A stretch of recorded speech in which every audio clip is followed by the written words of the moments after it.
Alright guys, today we are going to be reacting to East Berlin Riskiest Escape Route Cold War. The Ghost Station Explained. Thank you so much for everything you guys done for the channel. We're going to simply jump in here to see what's going on.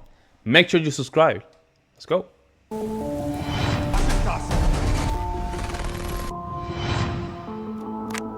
Imagine it's 1966 and you're living in East Berlin. 5 years ago, the central government built a wall to prevent you from leaving the Eastern Bloc. By now, you've had enough of life in the GDR and want to flee to freedom with your friend Kurt. Here's the problem though. Overground, GDR leadership has set up unassailable defense mechanisms to prevent the so-called Republikflucht, the escape to the Federal Republic of Germany, aka West Germany. 2 walls, thousands of soldiers and a strip of sand filled with treacherous surprises convince you not to take the overground route. Luckily, you've heard some whispers about another way to flee to West Berlin. A handful of people successfully crossed the border deep underneath the wall. They took the risky route through Berlin's infamous U-Bahn tunnels. Now, justifiably, you might have a few questions. Why are there U-Bahn tunnels connecting East Berlin and West Berlin? The answer is pretty straightforward. The first line of the Berlin U-Bahn opened in 1902 between what was then Stralauer Tor, today called Osthafen, and Potsdamer Platz.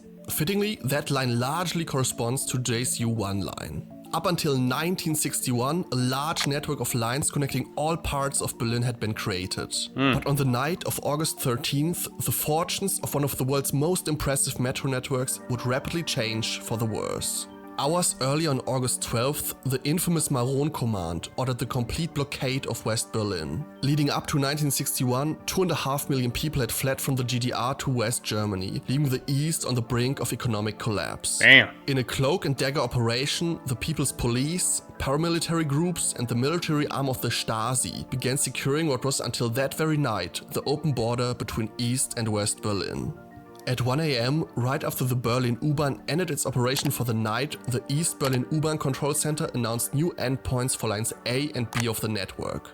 Both lines ran from west to east, making them rather easy to split in two. West Berlin trains on line 1 were to end at Gleis Dreiecknau, and line 2 trains now terminated at Schlesisches Tor. The People's Police Forces and special units started barricading tracks beyond those stations and shut off crucial rail facilities. Things get really spicy when we look at the north-south lines though. As you can see, transportation planners from decades past had little regard for the eventual division of Berlin.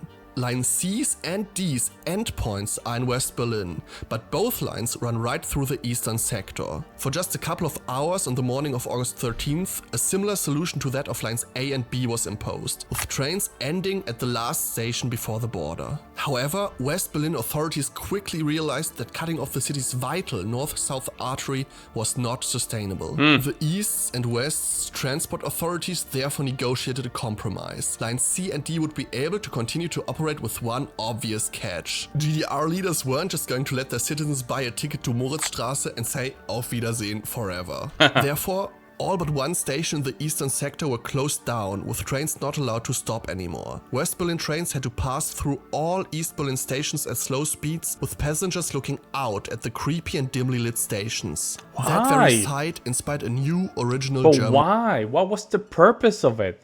Why? Why? Why? Word. Geisterbahnhöfe. My Ghost God, stations.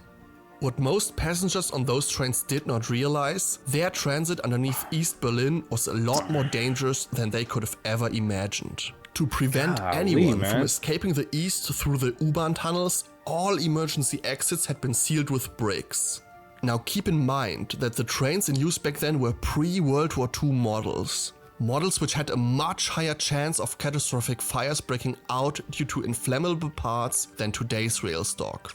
Fortunately, not a single fire broke out and not a single fatal accident was ever recorded.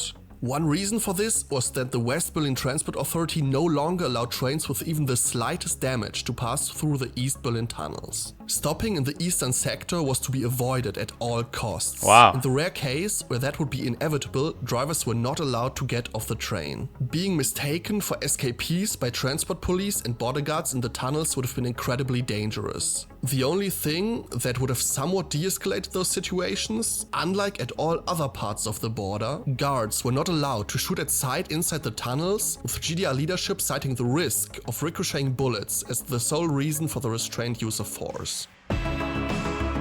Wow. Unbelievable. So you go through that tunnel, you don't see Here's anything. Another special rule implemented by the West Berlin Transport Authority BVG.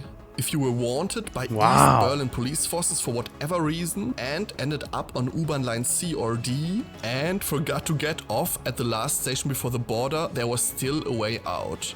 Just pull the emergency brake. Here are the rules the BVG had for that scenario.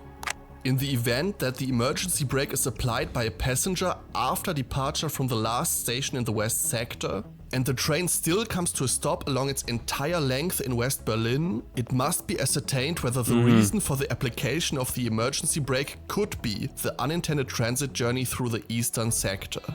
If the passenger confirms this and refuses the transit journey, the passenger must be given the opportunity to return to the last station on foot, accompanied by the train attendant. This regulation was written for groups who were recommended not to take the transit journey. For example, high-ranking politicians or people that had previously fled the GDR. Fortunately, this was another scenario that never materialized, as the East forces never stopped or checked any trains. The existence of the regulation speaks to the uncertain political situation and constant fear of the Cold War escalating. Let's talk about money for a second. All those transit rides came at a steep cost for West Are Berlin. those stations still functioning or working?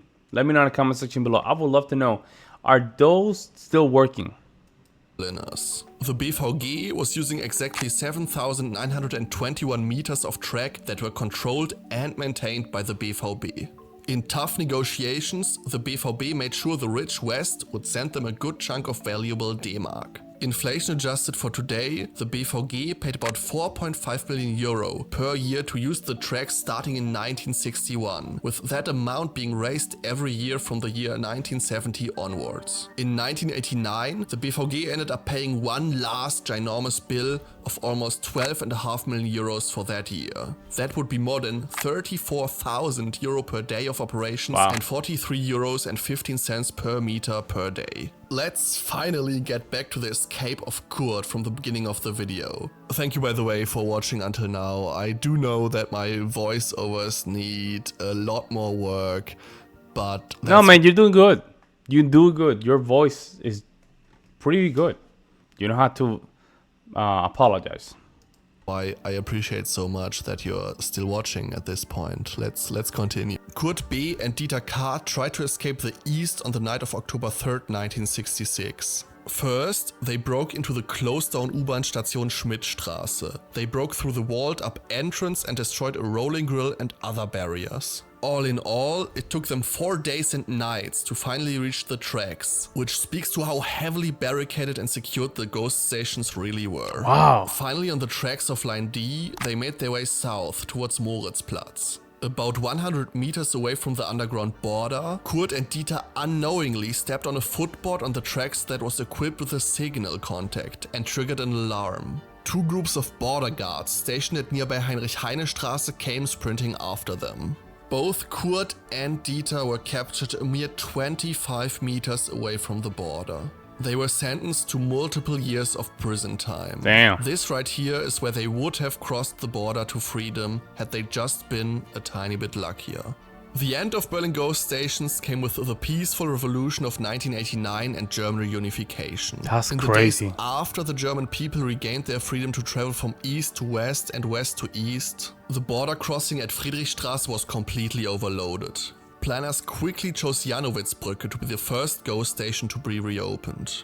The station was easy to open as accesses were comparatively quickly reconstructed and easy to clean up. It was also on Line D, which had significantly less traffic than Line C, but at the same time the capacity for 6 cars to stop, while Line C only had a maximum capacity for 4 cars. On top of that, Jannowitzbrücke offered a transfer option to the Stadtbahn, taking a significant load of Friedrichstraße. On the morning of November 11th, 1989, by coincidence, the 70th birthday of my great-grandmother, Jannowitzbrücke was opened, marking an important day in maybe the proudest chapter of German history. 28 years after the wall was built, Germans... You guys are doing very good, man. Hey, shout out to Germany. Lock it in, man. You guys lock in and just managed to just get through a lot of turbulence. I didn't know there was some ghost stations, man. Oh, man. You know that those years post World War II between West and East Germany, it has to be one of the most mysterious chapters in Europe. Mysterious. We know a lot from the perspectives of the West Germany, but I would love to know more about the perspective of the East Germany. That'll be very good. Let me know what you guys think, guys. I will see you next one. I'm out.